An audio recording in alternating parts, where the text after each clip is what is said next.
How to post Instagram story with PC or laptop. Hey everyone, welcome back. In this video, I will show you if there is a way to post Instagram story with your PC or laptop. So let's get started. First, as I want to inform you that the official Instagram desktop or web version doesn't allow for posting stories with your PC. As for that, you'll have to use your mobile device. You can post your feed post or reels from the PC app. For that, simply open app or open the browser. After that, search for instagram.com. Now from here, at the left hand side, click on create. From here, click on post.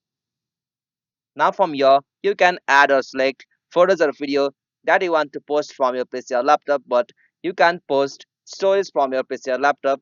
As for that, use your mobile device.